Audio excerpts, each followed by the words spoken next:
도고 기도의 사역에 대해서 함께 말씀의 은혜를 나누고 있습니다. 오늘은 응답받는 기도의 태도에 대해서 함께 본문의 말씀을 가지고 하나님의 은혜를 나누기를 원합니다. 오늘 본문의 말씀 우리가 너무나 잘 아는 말씀입니다. 북왕국 이스라엘의 아합 왕이 하나님의 말씀을 거역하고 우상 숭배하다가 하늘의 문이 닫혀서 비가 내리지 않는 그런 가뭄의 재앙을 만났고, 이것을 해결하기 위해서 엘리야와 갈멜 산상에서 아합과 그 아합을 따르는 바알과 아세라를 섬기는 그런 우상의 제사장들과 함께 영적 대결을 벌이고 하나님의 놀라운 기도에 응답을 받는 장면 가운데 한 부분입니다. 분명히 하나님은 신명기 말씀을 통해서 다른 신들을 섬기며 그것에 절할 때에 하나님께서 진노하셔서 하늘을 닫아 비를 내리지 아니하실 것이다 라고 신명기 11장 17절에 분명히 기록되어 있습니다. 그것을 이스라엘의 왕으로서 아합 왕이 모를 리가 없습니다. 그런데도 아합 왕은 그 하나님의 말씀을 무시했습니다. 바알과 아세라를 섬겼습니다.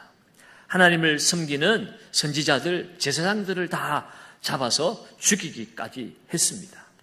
엘리야는 다 죽고 자기만 남았다고 생각할 정도였습니다. 물론 나중에 하나님께서 7,000명의 숨겨둔 하나님의 사람들이 있었음을 알게 되지만요. 어쨌든 지금은 바로 이 바알이 하나님 말씀을 무시하고 우상 숭배하다가 하나님이 심판을, 재앙을 내리심으로 하늘문이 닫혀서 3년 동안, 3년 정확하게 6개월입니다. 비가 오지 아니하므로 가뭄이 들고, 그래서 온 나라가 피폐해지는 그런 상황 가운데 놓여진 것입니다. 바알이, 아합이 이 바알 신을 섬기는 것은 지극히 경제적인 이유 때문이었습니다. 아시는 것처럼 바알과 아세라는 풍요의 신이고 다산의 신입니다.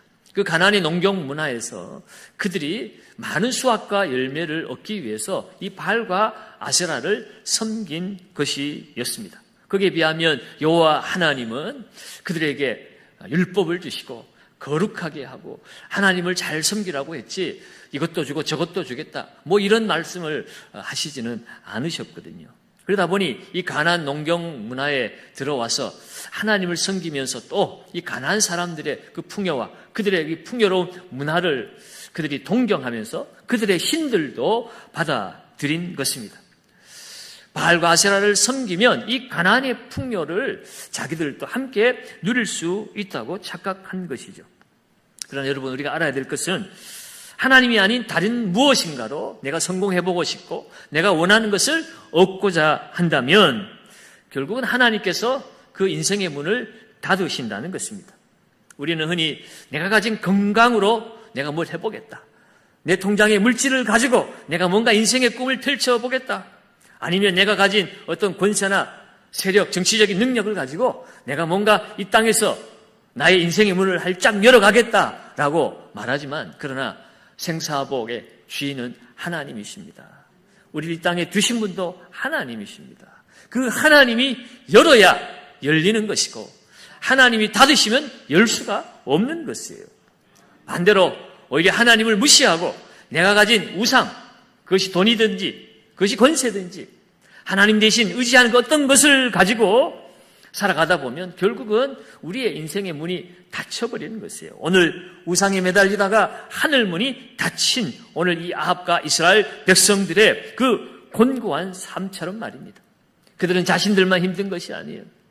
그들은 오히려 하나님을 섬기는 그런 하나님의 사람들을 잡아서 가두고 죽이고 핍박했습니다. 하나님을 경외한다는 것은 사람을 사랑하는 것입니다. 하나님을 사랑하는 사람은 이웃을 사랑하게 되어 있습니다. 그런데 하나님의 말씀보다는 이 세상 논리, 경제 논리, 내가 하나님이 되고자 하고 하나님의 뜻보다는 내 뜻을 이루고자 하다 보니 쉽고 빠른 길, 편한 길, 나를 부자되게 만들어주는 길, 그 길을 걸어가다 보면 사람을 사랑할 수가 없습니다. 선해질 수가 없습니다. 내가 빨리 성공해야 되고 내가 빨리 부자 되어야 되고 내가 빨리 뭐 하려고 하면 누군가는 손해를 봐야 됩니다. 공정한 경쟁을 할 수가 없습니다. 누군가에게 피해를 주어야 되는 거예요. 그러다 보니까 갈등이 생기고 다툼이 생기고, 여러분, 그래서 인간관계가 막혀버리면 하늘문도 막히는 것이에요. 그러나 반대로 기도의 사람, 하나님과의 관계가 열린 사람은 세상 사람들과도 그 관계가 열려지는 사람입니다. 오늘 엘리야는 기도로 하늘의 문을 열고 닫았던 사람입니다. 그가 기도하기 시작할 때에 드디어 하늘 문이 열리고 비가 내리고 이 땅에 열매를 낼 수 있게 되었죠. 사랑하는 여러분, 이 엘리야의 기도에는 그 어떤 특별한 비밀이 있을까요? 엘리야는 우리와 다른 어떤 능력의 사람이었기 때문에 이 엘리야의 기도에 하늘 문이 열리고 이 땅에 비가 내리고 땅에 열매가 소생되어지는 이 귀한 역사가 나타나게 된 것입니까? 성경은 이 엘리야가 특별히 우리와 다른 사람이라고 말하지 않습니다. 19장으로 넘어가면 그도 우리처럼 여인의 말 한마디에 주눅이 들어서 죽겠다고 우울증에 걸리고 그렇게 연약한 인간의 모습을 그대로 보여주고 있죠.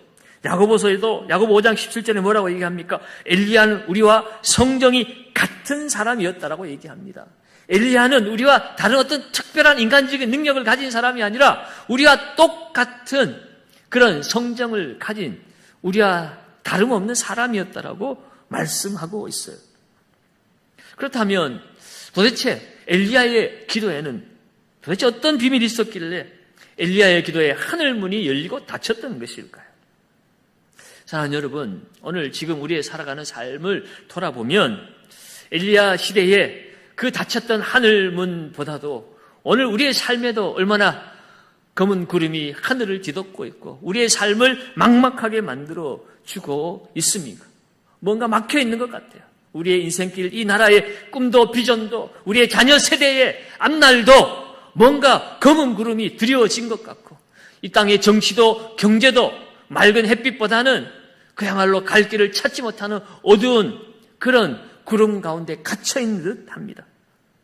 실제로도 지금 하늘이 닫혀서 비가 내리지 않고 강바닥이 말라버리고 농사가 되지 않는 그런 어려움에 처해 있기도 합니다. 여러분, 가뭄의 때에 시원한 장맛비가 내리면 얼마나 좋습니까? 여러분, 우리의 영혼의 그 가뭄에도 우리의 메마른 영혼에도 하나님의 은혜의 단비가 내리면 얼마나 좋겠습니까? 그 은혜의 단비가 내릴 수 있는 길이 바로 기도라는 것입니다. 엘리야는 기도를 통해서 이 메마른 땅을 하나님의 은혜의 단비로 적셨습니다. 오늘 이 밤에 우리가 어떻게 해야 엘리야처럼 응답받는 기도를 드릴 수 있을까요? 그 비결을 몇 가지 말씀을 함께 나누기를 원합니다. 첫째는 하나님의 약속의 말씀을 따라 기도해야 합니다. 지금 엘리야가 하나님 앞에 비를 내려달라고 기도하고 있습니다. 기도하는 이유는 무엇입니까? 3년 동안 가뭄이 들었으니까요. 농사가 되지 않으니까요. 소출이 없으니까 사람들이 경제적으로 먹을 것이 없어서 죽어나가고 있으니까요. 그러니까 지금 이 땅이 살기 위해서, 내 이웃이 살기 위해서, 내 가족이 살기 위해서 비가 와야 합니다. 그래서 다시 수확물이 나와야 먹고 살 수가 있는 거죠. 물론 그런 필요 때문에 기도하고 있는 거지만 오늘 이 엘리야의 기도가 힘이 있는 것은 단순히 필요 때문에 기도하는 것이 아니라 하나님의 약속이 있기 때문에 기도하는 것이에요. 오늘 1절 말씀을 우리 같이 한번 읽어보겠습니다. 1절을 읽습니다. 많은 날이 지나고 제3년에 여호와의 말씀이 엘리야에게 임하여 이르시되 너는 가서 아합에게 보이라. 내가 비를 지면에 내리리라. 아멘. 하나님이 아합에게 징계를 내리셔서 이 땅에 3년 동안 비가 내리지 않았습니다. 그런데 하나님이 때가 되어서 이제는 엘리야를 불러서 네가 아합에게 가서 보여라. 지금까지는 아합에게 붙잡혀서 죽을까 봐 숨어 다녔는데 이제는 가서 보이라는 것입니다. 하나님이 때가 되었다는 것이에요. 그 때가 무엇입니까? 하나님께서 응답하시고 비를 내리심으로 하나님이 계획하신 일을 이루어 가시겠다는 것이에요. 비를 지면에 내리리라는 하나님의 약속의 말씀을 듣고 오늘 엘리야가 일을 벌린 것이에요. 갈멜산에서 만난 것이고 그 약속의 말씀을 붙들고 하나님이 비를 주신다고 이미 말씀하셨으니까 그래서 기도하는 것입니다. 여러분, 우리 자녀들이 부모에게 뭔가를 요구할 때 안 돼, 다음에 해 하다가도 정말 꼼짝없이 들어줘야만 할 때가 있습니다. 아빠 그거 약속했잖아 그때. 아빠 해주기로 했잖아 라고 말하면 더 이상 미룰 수가 없어요. 해줘야 돼요. 왜? 약속을 했으니까. 우리 하나님도 마찬가지입니다. 하나님의 그 약속의 말씀을 붙들고 기도하면 하나님이 그 기도에 응답하지 않으실 수가 없는 것이에요. 우리는 하나님의 기쁘신 뜻을 따라 기도해야 합니다. 하나님의 약속은 하나님의 뜻입니다. 그래서 그 뜻을 알기 위해서 우리는 날마다 성경을 읽고 묵상하고 하나님의 음성에 귀를 기울이는 거예요. 하나님의 말씀을 듣지 않으면 하나님의 뜻을 알 수 없고 하나님의 뜻을 알 수 없으면 결국 내 뜻을 따라 살게 되어 있어요. 하나님의 뜻은 완벽하지만 내 뜻은 얼마나 허점이 많아요. 얼마나 구멍이 많습니까? 나도 나를 잘 알지 못하며 내가 하는 이 일이 정말 바른 일인지 틀린 일인지 자기 스스로 판단하지 못하는 우리가 결국은 잘못된 일을 계속 반복할 수밖에 없는 것입니다. 결국 그것이 하나님의 뜻이라고 말은 했지만 알고 보니 그것은 하나님의 뜻이 아니라 나의 정욕이었어요. 내 욕심이었을 뿐입니다. 성경에도 바로 그러한 기도를 우리에게 야기하고 있죠. 야고보서 4장 2절 3절에 보면 너희가 얻지 못하면 구하지 아니하기 때문이요. 기본적으로 우리가 얻지 못하는 것은 기도하지 않아서라는 것입니다. 그런데 문제는 기도하는데 왜 못 받습니까? 기도하는데 왜 응답이 안 됩니까? 이유가 있다는 거예요. 구하여도 받지 못하면 정욕으로 쓰려고 뭐 하기 때문이라고요? 잘못 구하기 때문이라. 기도했는데 응답이 되지 않는 것은 그것은 우리가 하나님의 뜻대로 기도한 것이 아니라 내 뜻대로, 내 정욕대로 했다는 것이에요. 내 뜻이 다 정욕이라는 것은 아닙니다. 그런데 대부분의 많은 경우는 하나님의 뜻 앞에 나를 조명해 보지 못하면 결국은 우리 안에 남아있는 것은 다 정욕들밖에 없잖아요. 욕심들밖에 없잖아요. 그 욕심을 따라 우리는 하나님의 뜻이라고 착각하고 기도할 때가 너무나 많다는 거예요. 그러므로 여러분, 오늘 우리가 응답받는 기도하기 위해서는 하나님의 뜻을 따라, 다시 말해서 하나님 약속의 말씀을 따라서 기도해야 합니다. 그러기 위해서는 하나님 말씀을 늘 가까이 해야 합니다. 그래야 하나님의 뜻을 알 수 있죠. 그리고 그 약속의 말씀을 붙들고 기도하는 것입니다. 그러면 여러분, 말씀과 기도는 분리될 수 없습니다. 우리 흔히들 그렇게 이분은 정말 기도하는 사람이지 말씀은 잘 모르는 경우가 많아 라고 이야기하고, 이분은 정말 성경 말씀은 잘하는데 문제는 기도를 안 해서 문제야. 우리가 그렇게 이렇게 나누기도 합니다만, 정말 기도하는 사람은 말씀의 사람이 되어야 되고, 말씀의 사람은 말씀을 알기 때문에 기도 안 하면 안 되는 거예요. 하나님의 뜻을 알지 못하니까 기도 안 하는 거죠. 말씀을 제대로 공부하고 말씀을 제대로 하나님의 말씀으로 내가 듣고 내 마음에 새기면 기도의 자리에 나오지 않을 수가 없습니다. 제자 공부하고 말씀을 수백 독씩 하고 성경 공부, 통신 공부 다 해도 기도하러 나오지 않는 사람은 그 말씀은 오히려 그 사람을 넘어뜨리게 하는 교만한 지식이 되어버리는 거예요. 다른 사람을 정죄하고 판단하는 거예요. 말씀을 끌어다가 말씀에 이렇게 했는데 너 이러지 않니? 반대로 말씀을 모르고 기도하는 사람은 그 기도 행위 자체가 자기의 의가 되어가지고 기도도 하지 않는 것들이 이러면서 서로 정죄하고 판단하는 겁니다. 물론 우리 교회는 그런 분들이 한 분도 안 계신 것을 제가 잘 압니다. 다른 교회 사람들이 그런 경우가 많아요. 정말 저와 여러분들은 말씀의 사람, 그 말씀을 붙들고 기도하는 기도의 사람이 되어야 될 줄로 믿습니다. 말씀을 붙들고 기도하는 것이 비전이에요, 여러분. 비전은 우리가 보지 못하는 것을 보는 것이 비전이잖아요. 하나님 비전을 주십시오, 꿈을 주십시오 라고 말하면서 말씀을 보지 않고 기도하지 않는 사람은 이건 완전히 적절한 단어가 생각이 나지 않습니다. 엉터리예요, 엉터리. 비전은 하나님이 나를 통하여 행하실 일들을 보는 것이 비전입니다. 그래서 어디에서 봅니까? 말씀을 통해서 보는 거예요. 말씀에 약속이 있기 때문에 나는 약하지만 부족하지만 하나님 나와 함께 하신다고 그래, 나를 지켜주신다고 그래, 나에게 지혜를 주신다고 그래, 나에게 이렇게 소원을 주시고 꿈을 주실 때에 그래 나는 할 수 있구나, 하나님 도와주시는구나. 그 꿈을 알고 비전을 보기 시작하면 그것을 이루기 위해서 기도할 수밖에 없는 거예요. 하나님 내게 이 꿈을 주셨으니, 이 비전을 보여주셨으니 이것이 이루어질 줄로 믿습니다. 이루어지게 하여 주시옵소서. 기도하게 되어 있는 거예요. 비전에 대한 소망이 있는 사람이 기도하는 것입니다. 오늘 보면 41절에도 보면 엘리야가 아합에게 이르되 올라가서 먹고 마시소서 큰 비 소리가 있나이다 라고 이야기를 합니다. 3년 6개월 동안 비가 안 왔습니다. 지금도 비가 전혀 오지 않고 있습니다. 그런데 엘리야는 아합에게 가서 먹고 마십시오. 지금까지 비가 안 와서 아낀다고 또 백성들 눈치 본다고 잔치도 못하고 먹지도 못하고 그랬는데 지금은 잔치할 때입니다. 지금은 더 이상 아끼지 말고 먹고 싶은 대로 마음대로 먹으세요. 왜? 그토록 기다리던 비가 지금 올 것이기 때문에 지금 온다는 것이에요. 아합의 눈에는 안 보여요. 아합의 눈에는 아합의 귀에는 안 들려요. 빗소리가. 그런데 엘리야는 빗소리를 듣고 그것을 선포하는 것입니다. 아합과 많은 사람들이 있었지만 아합도 듣지 못하고 많은 백성들이 빗소리를 듣지 못합니다. 그들은 불평의 소리, 절망의 소리입니다. 3년 동안 비가 안 왔는데 지금도 비가 안 오고 앞으로 우리가 어떻게 될 것인가? 우리의 왕은 우리를 살릴 수 있을 것인가? 불평과 절망의 소리.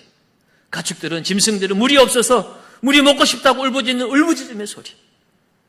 아무것도 들려오지 않는 절망과 비탄의 그 울음소리밖에 안 들리는데 오늘 엘리야는 빗소리를 듣고 있는 것입니다. 여러분 그것이 비전인 거예요. 남들이 듣지 못하는 것을 들을 수 있을 때 그것이 비전인 것입니다. 뿐만 아니라 엘리야는 하늘의 그 비구름을 보게 됩니다. 44절입니다. 44절을 같이 한번 읽어봅니다. 이제 곧 큰 비가 올 것이니 비가 오면 기송강이 넘치게 될 것이고 걸어서는 못 갈 것이니 왕이여 마차를 준비하소서. 아멘. 그 앞절에 보면 그 44절에 7번째 이르러선 그가 말하되 바다에서 사람의 손바닥만한 작은 구름이 일어나나이다. 사환에게 기도하면서 계속 가서 보라고 하죠. 보니까 손바닥만한 구름이 저 끝에서 하나 보이는 거예요. 여러분 구름 하나, 그것도 큰 시커먼 구름도 아니고 손바닥만한 구름을 가지고 그것이 비를 내리는 것인지 어떻게 알 수 있습니까? 누구도 상상할 수 없어요. 그런데 엘리야는 그 손바닥만한 구름을 보고 하나님이 주시는 비를 보고 있는 것입니다. 다른 사람 누구도 듣지 못하고 보지 못하는 것을 엘리야는 듣고 보고 있는 것이에요. 왜? 그 사람이 기도의 사람이었기 때문에. 엘리야는 기도의 사람이었습니다. 나라와 민족을 위해서, 하나님의 나라와 그 뜻을 위해서 기도했습니다. 바로 앞에 그 갈멜산상에서 기도할 때 하늘에서 불이 떨어지고 그 제단을 핥아버리고 그야말로 기도의 능력을 경험한 사람이지요. 그 기도가 단번에 되어지는 기도는 아니잖아요. 평소에 하던 기도가 오늘 기적의 역사에 그 현장을 만들어내는 것입니다.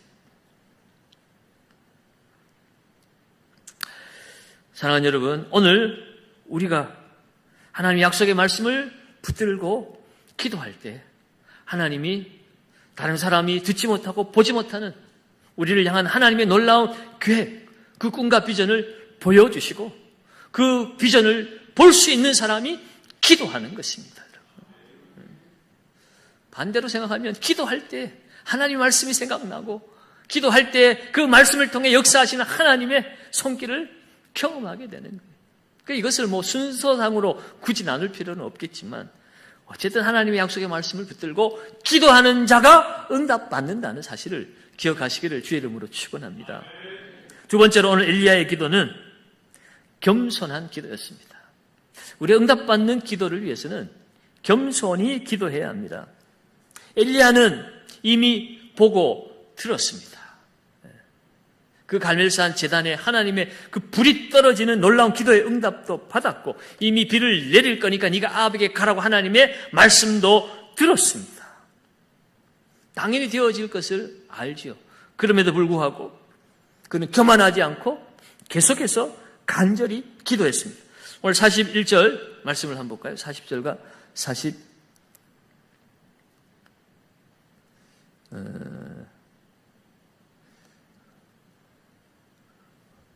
41절과 42절입니다. 41절, 42절을 같이 읽습니다. 엘리야가 아합에게 이르되 올라가서 먹고 마시소서 큰 비소리가 있나이다. 아합이 먹고 마시러 올라가니라 엘리야가 갈멜산 꼭대기로 올라가서 땅에 꿇어 엎드려 그의 얼굴을 무릎 사이에 넣고 지금 하나님의 약속의 말씀을 그가 듣고 또 하나님이 이루실 것을 알기 때문에 아합에게 선포한 거잖아요. 가서 먹고 마시라는 거예요. 알기 때문에 그렇게 될 것임을 알기 때문에 그냥 이야기하고 가만히 있던 것이 아니에요. 오늘 엘리야는 아합에게 먹고 마시라고 하고 자기는 어디로 갔습니까? 갈멜산 꼭대기로 올라갔어요. 뭐하러요? 기도하러 간 것입니다. 땅에 꿇어 엎드려 그 얼굴을 무릎 사이에 넣고 기도합니다. 여러분, 땅에 꿇어 엎드려 그 얼굴을 무릎 사이에 넣고 기도했다고 그래요. 여러분, 이거 보통 어려운 자세가 아닙니다. 여러분, 엎드려서 무릎에 머리가 들어갈 정도면 이거 무슨 요가라도 해야 될 수 있는 그런 자세인데, 이분이 얼마나 하나님 앞에 엎드려 기도했으면 그 기도의 자세가 그냥 굳어버리는 거예요. 그 기도 자세가 당연하게 나오는 겁니다. 그냥 앉아서 기도해도 되고 서서 기도해도 되고 하는데도 불구하고 그가 산에 가서 엎드려 무릎 사이에 얼굴을 받고 기도하는 것, 이 기도의 모습은 그의 겸손함을 보여주는 것입니다. 한 학자는요, 이 기도에 대해서 자신의 피조물됨을 고백하는 기도라고 말했고, 둘째는 자신의 죄인됨을 고백하는 기도라고 이야기했습니다. 우리가 하나님 앞에 기도할 때 바로 이런 자세가 필요한 것이에요. 우리는 피조물이기 때문에 창조주 하나님 앞에 기도한다는 것이고, 또 그 하나님 앞에 나는 설 수 없는 죄인임을 내가 인정하고 고백하고 기도하는 것이에요. 바로 이러한 겸손한 표현, 하나님 뜻에 철저히 복종하겠다는 그 순종의 표현으로 그는 엎드려 기도했습니다. 그리고 하나님만을 의지한다는 정말 간절함의 표현으로 오늘 엘리야는 엎드려서 기도하고 있습니다. 자, 여러분, 오늘 우리가 기도할 때도 우리는 겸손해야 합니다. 내가 목사니까 목사 기도는 더 잘 들어주시겠지? 아니에요. 내가 장로니까, 권사니까, 내가 수십 년 신앙생활을 했으니까, 모든 기도의 자리마다 내가 한 번도 빠지지 않았으니까 하나님 당연히 내 기도 들어주실 거야. 들어주셔야만 해. 내가 그동안 헌신한 게 얼만데, 얼마나 하나님 앞에 열심히 했는데, 여러분, 그런 마음의 자세는 우리는 추워도 버려야 됩니다. 날마다 나는 피조물에 불과하고 벌레만도 못한 것이고 나는 죄인이고 오늘도 십자가의 보혈의 은혜가 없으면 나의 이 죄를 감당할 수 없어서 하나님 앞에 설 수 없는 죄인이라는 사실, 우리가 존재론으로 하나님 앞에 가야지 기능을 가지고 하나님 앞에 가면 안 됩니다. 내가 가진 재주, 재능, 경험, 그것 가지고 하나님 앞에 설 수 있는 사람은 아무도 없어요. 그런 것을 생각한다면 우리는 응답받는 기도를 하지 못하는 것입니다. 베드로전서 5장 5절에도 하나님이 교만한 자를 대적하고 겸손한 자에게 은혜를 주신다고 말씀합니다. 교만한 자는 물리치시고 겸손한 자의 은혜를 베푸시는 것입니다. 그러므로 여러분, 기도하는 데 있어서 겸손은 필수 조건입니다. 하나님 의지하지 않고는 아무것도 할 수 없는 피조물인 것을 우리가 인정하고, 내 죄로 말미암아 하나님 앞에 나아갈 수 없는 죄인임을 인정하고 오직 하나님만 의지합니다 라는 그런 자세로 하나님 앞에 기도할 때에 하나님 응답해 주신다는 것이에요. 그것이 오늘 이 엘리야가 모든 것을 다 듣고 알고 믿고 있지만 그냥 넉넉히 있지 않고 될 대로 되겠지가 아니라 그는 오늘도 하나님 앞에 올라가서 머리를 숙이고 엎드려서 기도하고 있는 것입니다. 주님도 하나님의 뜻을 다 알고 계시지만 간절히 기도함으로 하나님의 뜻을 이루셨어요. 마태복음 26장 39절에 예수님께서 어떻게 기도하십니까? 조금 나아가서 얼굴을 땅에 대시고 엎드려 기도하여. 예수님도 땅에 얼굴을 대고 엎드려 기도했다는 거예요. 하나님을 철저히 의지합니다. 그러면서 뭐라고 기도합니까? 내 뜻대로 마십시오. 아버지 뜻대로 되게 해주십시오. 내 뜻은 이 잔을 피하고 싶지만 그러나 내 뜻이 아니라 아버지의 뜻대로 되어지기를 원합니다. 아버지 뜻을 몰랐는데 기도하다가 갑자기 깨닫게 된 것입니까? 아니에요. 뜻을 몰라서 기도한 것이 아니었단 말입니다.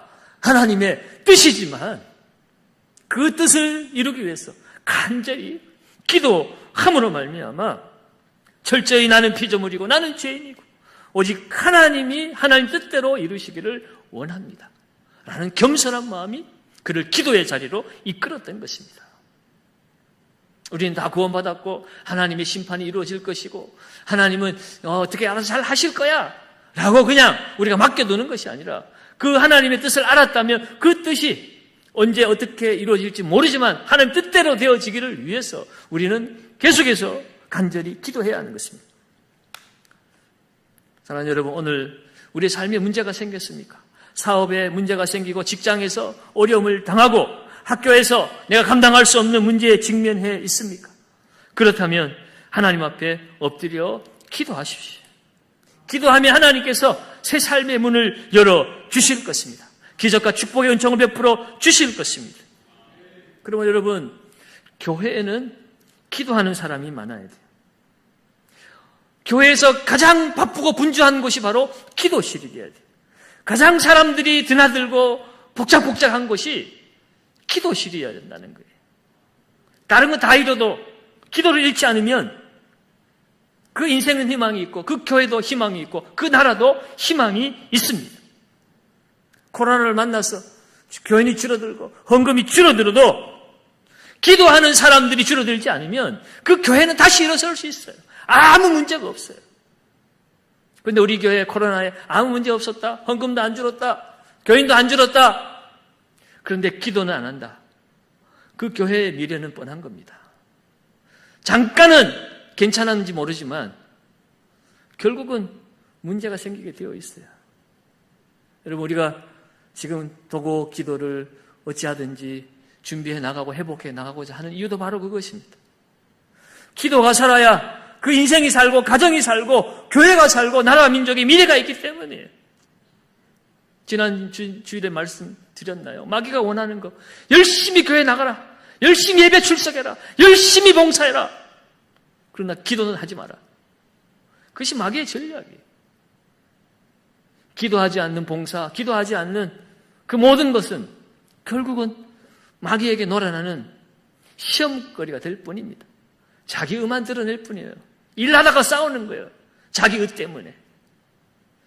기도하고 하나님의 뜻에 함께 마음을 모으면 싸울 일이 없죠. 하나님 뜻이 둘이겠습니까? 셋이겠습니까? 하나님의 뜻을 묻지 않고 자기 소견에 옳은 대로 하니까 네 뜻, 내 뜻, 내 뜻 여러 뜻이 부딪히고 싸우게 되는 거죠. 기도하면 하나님의 뜻 앞에 모두가 다 굴복하면 싸울 일이 없는 것입니다.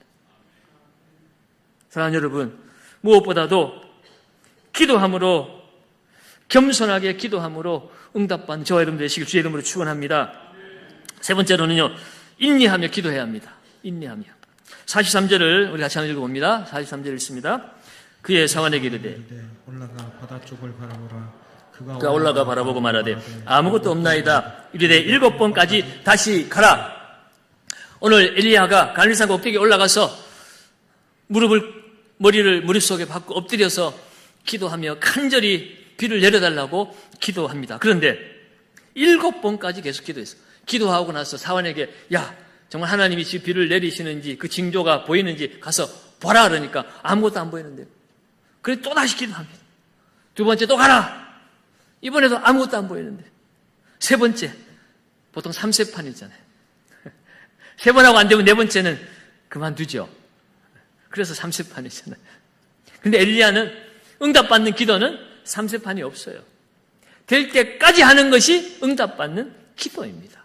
여러분 7번 보냈다는 것은 7번 하고 마쳤다는 게 아닙니다.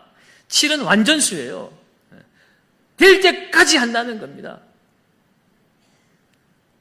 물론 7번째 정말 하나님이 징조를 보여줬는지는 모르겠지만 원래 성경이 의미하는 바는 응답받는 기도는 포기하지 않는 기도입니다. 중단하지 않는 기도입니다. 엘리야는 끝까지 구하고 찾고 두드렸어요. 예수님도 마태복음 7장에서 뭐라고 그랬습니까? 기도에 대해 가르치시면서 두드려라, 찾으라, 구하라. 계속해서 반복해서 두드리는 자에게 열리고 찾는 자가 찾을 것이고 구하는 자가 얻을 것이라. 너희가 악할지라도 자식에게 좋은 것 줄 줄 아는데 하물며 하나님께서 하늘 아버지께서 주시지 아니하시겠느냐? 반드시 주실 것이니까 포기하지 말고 계속 기도하라. 그것이 주님의 말씀이에요. 여러분, 야곱이 이스라엘 되는 것은 그가 야복 나루터에서 그가 포기하지 않고 그가 한도뼈가 위골이 되었음에도 불구하고 그는 끝까지 하나님의 사람을 붙들었습니다. 나를 축복하지 아니하면 당신을 떠나보낼 수 없습니다. 그 끈질긴 기도가 야곱을 이스라엘로 바꾸어 버렸어요. 사랑하는 여러분, 주님도 우리에게 말씀하셨습니다.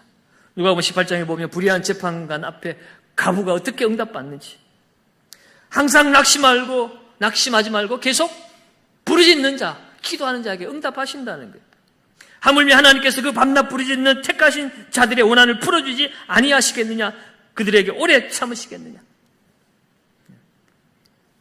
불의한 재판관도 그 강청하는 것 때문에 들어주었는데 하물며 하나님께서도 들어주지 않겠느냐는 거예요.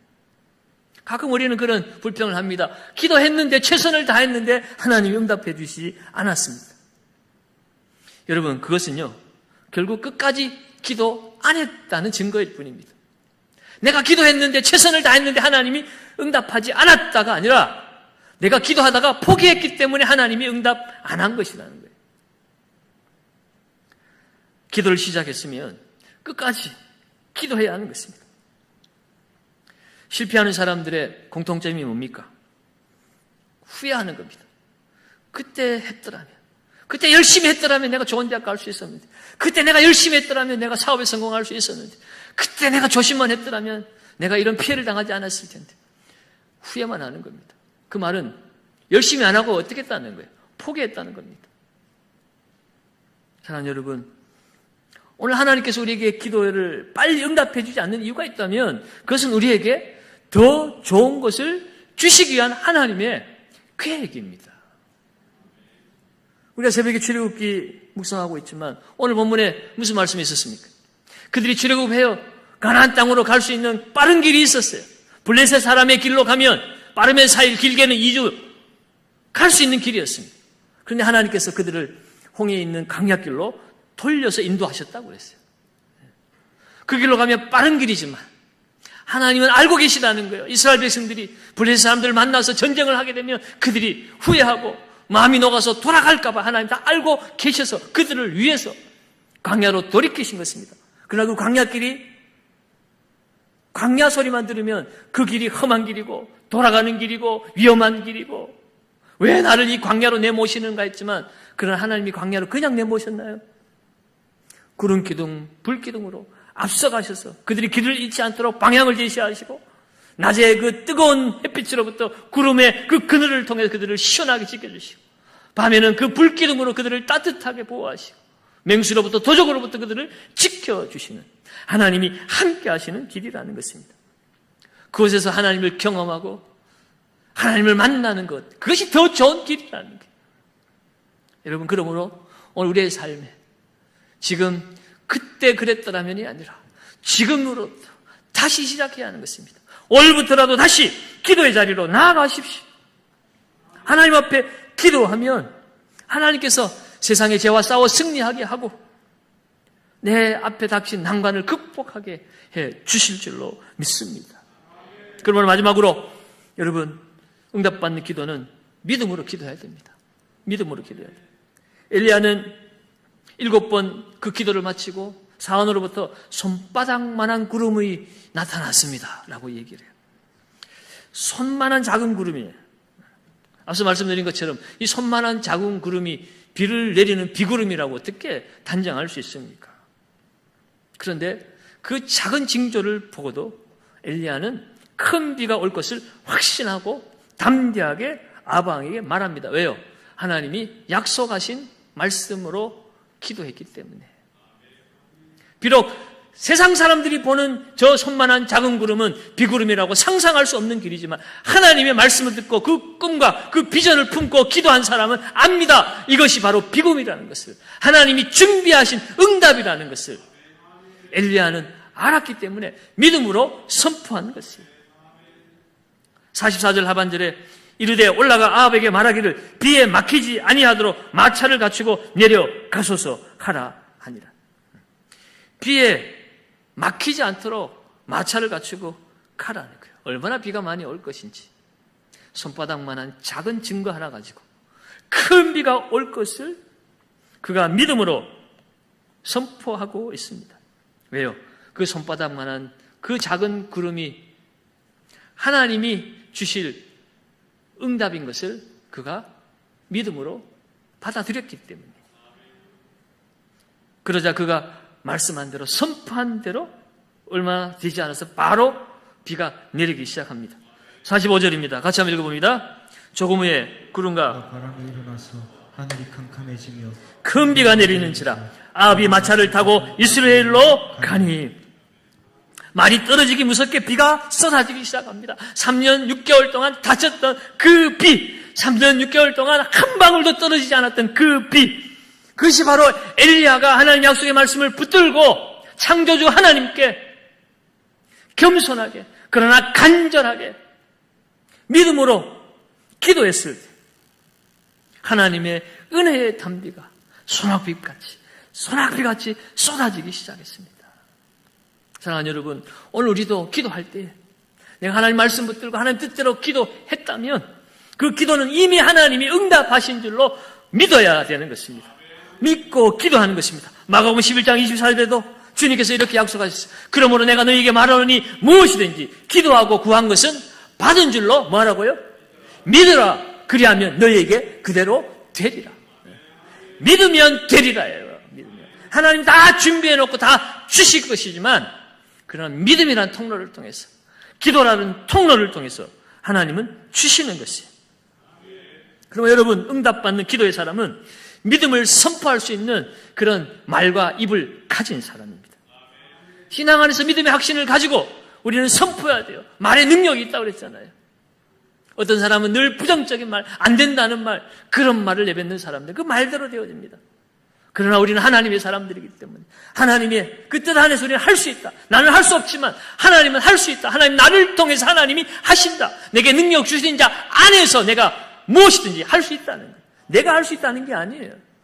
내 안에서 역사하시는 하나님 때문에 할 수 있다는 거예요. 그래서 우리는 가뭄이 현장에서도 하나님의 그 큰 비가 내릴 것을 믿음으로 선포해야 하는 것입니다. 큰 증거도 필요 없습니다. 작은 손바닥만한 구름이면 됩니다. 그것을 기도하는 사람은 볼 수 있어요. 기도하는 사람이 그 손바닥만한 그 구름을 보고도 하나님의 응답으로 그것을 들을 수 있고 볼 수 있는 것입니다. 그 눈이 기도하는 사람에게 열려지는 것이에요. 여러분, 오늘 우리들은 바로 이 믿음을 가지고 하나님 앞에 나가야 합니다. 큰 비 소리는 하나님의 약속을, 그 말씀을 들을 수 있는 귀한 소리였어요. 그 소리를 들으면서 믿음을 선포할 때 얼마나 경이롭습니까? 다 비를 기다리고 그 빗소리를 듣고 싶어 하는데 빗소리를 듣지 못하는 사람 앞에 내가 그 빗소리를 듣고 믿음으로 두려워 말라, 안심하라, 하나님 앞으로 나아오라, 하나님 앞에, 이 세상 앞에 우리가 외칠 수 있는 이 믿음의 삶, 여러분, 이것이 이 땅을 살아가는 성도의 능력인 줄로 믿습니다. 오늘 마지막 46절은 이렇게 기록하고 있습니다. 46절을 같이 한번 읽습니다. 여호와의 능력이 엘리야에게 임하며 그가 허리를 들고 이스라엘로 들어가는 곳까지 아합 앞에서 달려갔더라. 얼마나 감격적입니까? 그를 괴롭히고 하나님 무시하고 선지자와 제사장과 믿음의 사람들을 죽였던 그 교만한 아합 앞에 누가 참된 하나님이시한을 증명해보자고 했던 그 엘리야, 불로 그것을 이미 증명해내었지만 이 모든 세상 사람들이 가장 바라던 그 응답의 비, 축복의 비를 맞으면서 봐라! 정말 하나님은 살아계시고 하나님이 참된 신이심을 그 아합을 쫓아가면서 그를 바라보면서 외치고 있는 것이에요. 말로는 하고 있지 않지만, 오늘 성경에 기록되어 있지 않지만 엘리야가 허리를 동이고 그 마차를 타고 가는 그 아합을 쫓아간 거예요. 아합 보라고 말을 했는지 안 했는지는 모르지만 그 아합을 쫓아와서 그를 바라보며 달려가는 그 엘리야를 보고 아합이 얼마나 섬뜩했을까요? 지금 되어진 모든 상황이 얼마나 섬뜩해요. 살아계신 하나님을 두고 내가 우상 앞에 흔들려서 살아가다가 이 모양이 이 꼴이구나. 하나님의 진정한 능력을 오늘 엘리야는 보여주고 있는 것입니다. 하나님이 창조주이시다. 그분이 내 기도에 응답하셨다. 이 은혜의 큰 비를 보라. 여러분, 이러한 삶을 우리가 이 세상 속에서 살아야 할 줄로 믿습니다. 특별히 여호와의 능력이 엘리야에게 임하였다고 그랬어요. 기도하는 사람에게 하나님의 능력이 임하는 줄로 믿습니다. 세상을 정복하고 다스리는 사람은 돈을 가진 사람이 아니고 권세를 가진 사람이 아니고 기도하여 하나님의 능력이 임한 사람입니다. 그 아합을 향하여서 보라, 하나님이 하시는 일을 그에게 교훈하듯이 하나님의 능력으로 그를 깨우치고 있습니다.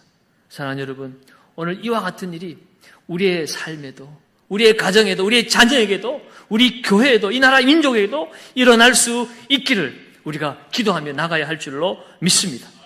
이러한 비전을, 이러한 꿈을 우리가 품고 기도해야 돼요.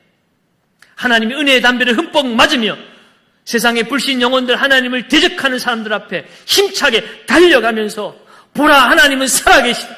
하나님이 구원이시다. 하나님 우리를 살려주신다. 하나님 앞으로 나아오라.